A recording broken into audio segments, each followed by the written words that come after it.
gara haadhaatiinis gara abbaatiinis faamilii ajaa'ibaa irraan dhalate. Garuu akka faamiliin keetti na guddisanitti miidiyaa fayyadamaa hin jiru dhugaa fayyadamaa hin jiru. Kun maal ta'edhe namni dirree maraatti oole maraatuma waliin maraataatuma oola. Dirree kanatu dirree maraattuuti maraataatuma oolan. Tokko san lammaffaa ammoo maatimmaan isii tuyyuu akkanumatti isii guddisee haaluma isiin jirtu kana keessatti isii guddisanii akkanuma zarimmaan isiitu zarii akkanaati faamiliin isiitu faamilii akkanaati isaa jedhe arasuu meeqoo meedaa meeqoo isin jedhuun itti fufuu danda'a. Akkasumatti itti fufuu danda'a. Isaan ammoo ani akka asirraa afaaniin haasawtu kana laafattis gabbuutee jireenya akkasii jiraattu osoo taate yoo tana miidiyaan fayyadamuun kiyyaayyuu gaafii dhiiraa miti dubaratu asirraa nagalchee. Annama gaafa lafatti gadi bu'ee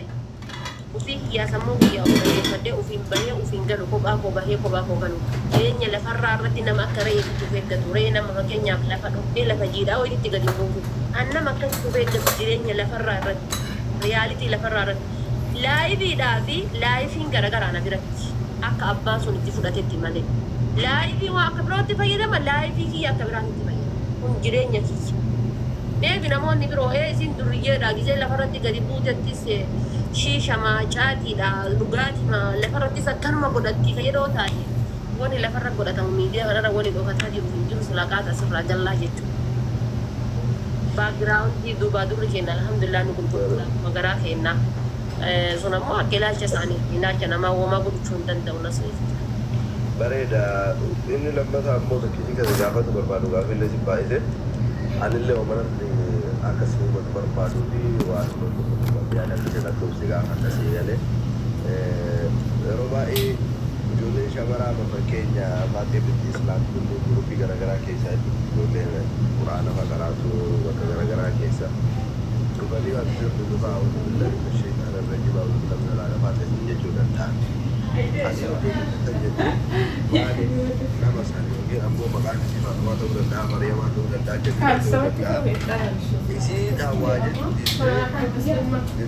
المرة انه نطلع عشان ما نتأخر بنلحق نرجع تعملي اج Buat jilabeta nasi. Buat najiru tu kita gelat ya profil ini sih dah gereja adat. Saya acil fani kabar acil fani kimi dah itu lah. Toko pa gereja adat profil ini sani. Siapa pa? Maka isani kisah ketute dalte. Kadang tu jangan terapi. Lewat tu Islam. Jalan tu Ummu Riyad, Ummu Adam, Ummu Mumin, Ummu Mali lewat tu jalan terapi. Kadang tu Jecha Rasulah, kadang Wan, Subhanallah, Alhamdulillah, Tawakkaltu ala Allah. Ya dewa Malaysia ni, Indonesia maka yuk abdul kita, maka Malaysia yoga Muhammad yoga Fatimah yoga Khalid ini tiba, kita Ummu Khalid, Ummu Mumin, Jaladem tu Jecha Rasulullah sallallahu alaihi wasallam. Ama Jaladem tu Jecha Rasulullah itu sejin Kristan tadi ada tiga syahadat. Injir tu kabar amat bernila lah bar, kita jala kasente lalti. Uno video ham aku malam ditami lama ditami sedih. Kode tu jala gadem tek zera terraya ni ustaz Irsa baba kina syahan ni broda jala gadem tek zera te Quran bicara aku nak kena te haji batte aku nak kena te aku bakal nak kena kode te aku nak kena kode te aku bakal rasa satu kebanding ada lagi lagi zero pero syarmut anak apa sekali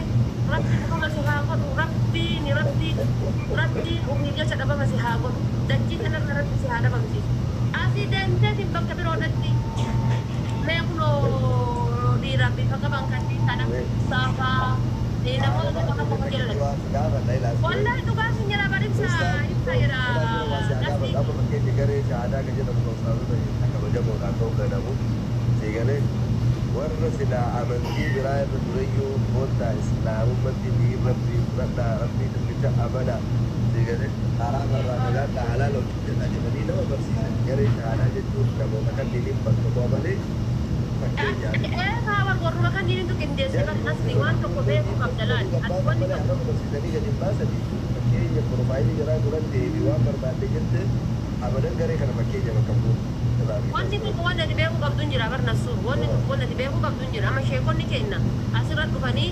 subhaanallah talasan takkasiisan jedhanii dawaa anarra godhan isaan garee keessatti walitti hidhanii qabanii taa'an sanniin argitee guruppii imooti keessa qabanii ta'anii sanniin nama amma fakkeenyaaf awwalee musammaadha irra caalaa yeroo hedduu rasuula arrabsaa rabbii arrabsaa jedhaniitiin akka malee kanarraa ta'anii haasa'an meesin jedhi adaa intal tonni kijibdii isiin jedhiiti ana wallaahi wama barbaade sii ta'an asirii dhaqe jala taa'idhaan faatuma yookaan ammoo nabi muhammad na maqaan isiidha yookaan ammoo subhanallah yookaan alhamdulillah jala lattee yesuus kan keeti sherba yesuus kan keeti yesuus hoolaa maryama deemi akkas yesuus akkas yaabon deemi akkas ta'e gurbaan ammoo akkanatti taa'ee koomentii kana argaa miti jedhanii beektaa koomentiin nama maal akka nama miidiyaa fayyadamtee argitee amma irraa fagaatte malee gubbaa kan dhaabatee dhagaa itti gaddarbata waan barbaade jedha jechuudha akkuma isaan yesuus hoolaa yesuus maal dhagaa itti gaddarbata siigalee dhugaan na jedhi jetti argite itti gadi darbata gaafa kana maal godharree deemanii ammallee kuma gura kaatanii san ta'uu osoo hin taane nama kana hin beekan jallatee rabbi jallise namni rabbitti kafare ilma namaa irraa dantaan qabu ni beeka rabbittuu kafare bar namni kun rabbi ilmati lama jedhe kana ta'e maal godhuu jala dhaqaniitiin koomentii barreessanii feelinkii akkamiititu jira miira akkamiititu jira taanii dhageeffatamee gideeni nabi muhammad kan akkanaati akkanaati jedhu taanii dhageessa laal itti kadhachuu akka nama televizyiinii rimootiin jijjiiruutitti jechoota kana jijjiiraatti barreessan akka nama televizyiinii rimootiin jijjiiru sugalee sirba kaan irraa kaanii jijjiirutti itti barreessan gubbaan achii waan barbaade darbata achii waan barbaade darbata jallataan kenna kana dhoofuu qabaniidha ustaasonni kenna kana magaatii jedhamu keessattuu dubartoota namni waan godhuuf namni keenya kan islaamaallee ijoolleen biyyaa kanaa rakkoo qaba maaliif uumamatti quraanaa fuudha yoo jedhe namni dhaqeetiin amantii nama biraallee arrabsuu qabu waan inni haasa'uu danda'a arrabsuu qabu waan fedhatti amanuu namni mirga qabu galee yookaan ammoo akka ustaazonni keenya yaa ahmadii faa abu mu'aazii ustaaz rahaanii ustaaz awwaliin ana barbaadu godhu irra miidiyaa kanarraa wallaahi irra qaaliin nama namni miidiyaa kanarraa baduu qabnu eenyu irraa jette garee shahaadaan laanna'u anu takkaa jala waliin dhaabate jala safuurri godhee beeku rakkoo borurraa nagaafata borobaa kana wallaahi anaasillee rabbi irraa dhugaaf mukaan jara qeequu miti jara yoo sappoorti kanurra bu'eennaaf guyyaa qiyaamaa kun rabbi jala dhaabatillee gaafatamuuf jabasii galee ammoo isaanillee waa'ee amantii qofaaf annasaasarii kana qofa barsiisuu osoo hin taane namoota waan karaa socho'an namoota islaamaallee dhiisii kiliinii barsiisuu naamusa barsiisuu amantii namaa waan namni itti amanu dhaqaallee ta'uu kan ta'e yookaan akka jarra gootu kana jarra masii jedhe Sheekh Ahmadii Abu Mu'aazii Ustaaz Awwalii Ustaaz Barhaamii akka jarri ragaa matsaaf qulqulluu keessaa dhiyeeffataa quraana keessaa dhiyeeffataa qorumsan qofa mormuu yookaan kama jaraa kana jala teettee sheer qophiin gidduu shaakuu Israa'eel kanarra lagaruu koomentii jala deemanii amantii namaa tokkoof nama tokko biyya arrabte jechuudha amma fakkeenya yeroo nuti naati maal yoo ta'e yaadu keenya kan namni lamsiise. Kaasani kaa yaadde asirri aanolee ilma akkana yoo siin jedhe haadha faatee bareedduuti ya lubbuuti ya kalloo mudhiisan sanaan hin jettu warreeti maaliif jennaan amma waan kana ubbira laaluu qabna barna siriya nama fakkeenyaaf amantiin ti amantii musliimaa alhamdulillahi tayyoo kuwwatu siyya irrachiitu abbaan barbaade waan barbaade naan jedhe kan irraa hin jijjiiramne jechuudha maaliif ilma namaati tarabbii kiyyaa kan nama irraa hin jijjiiramne jechuudha haa ta'u garuu maal inni nuuma amantii musliimaa kana keessa jiru kana wanti isaan nu goone jiru ni beekta gaafa ati mucayyoo tana fuute hawwii tana fuute kanadha haadha ijoollee lamaa ta'u jiraatan kana haadha ijoollee lamaa ta'u miti guyyaa kan akka wal bira kulle kan isin godhaatudha ijoollee tana jechuudha ijoollee amantii irra caalaan taphatanii guyyaa hojii gaafa isin shahaadaa qabatte ammoo maashaallah shahaadaa qabsiisa jiraatu boodallee ajandaa biraatiin namni kenna dhugaa dubbatuuf hirrina hedduu qaba anamma haasawuma keenya kiyyaafate kana keessatti iyyuu wanti ittiin ajala sararratti barbaadde poolitikaa keessallee seeni deetuu dhimma wannaa keessallee dhimma namoota dhuunfaa keessallee seeni garuu amantis kana kan waan si jaallatu jecha miidhama keellee waan barbaadne waa taateen akka arguu fedhii kan keessa rabbitu na beeka deddeebi'aa nama laayif kan keessa laala yeroo tokko dhufeetuma namni nama qalbiin namaa jaallatu tokko daqiiqaa 5 taate laalee biraa baasee galee yeroo akkasii ammoo deebiin moomentii ijoolleen si barreessitu kana wallaahi garee shahaadaatti ofiyyuu bakka fuudhamu islaamummayyuu maqaayyuu akkaan jedha leannahu dubartii taatee moomentii isiin barreessitu akkasii godhi akkas ta'e akkasii shaarbuxa maali jechuun sun garee sanii miti isiiyyuu bakka fuudhu islaamallee bakka fuudhu namayyuu bakka fuudhu kanaafu